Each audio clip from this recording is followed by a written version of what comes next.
We're at Dug Hill Cemetery. I come up here sometimes. It's really peaceful, and we like to come up here and visit our resting friends.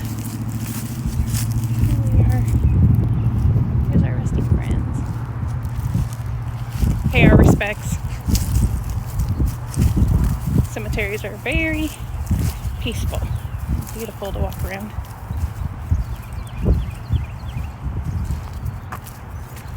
And gives our resting friends a chance to visit with Bruiser.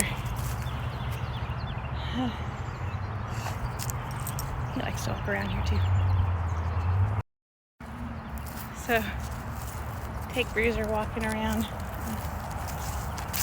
visit our resting friends here. This is a really beautiful cemetery that overlooks Bella Vista here in Arkansas. Here's where, where they had the tree that came down, probably from one of the storms that came through. They're chopping it up they're chopping it up for wood now.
It's really nice and peaceful out here.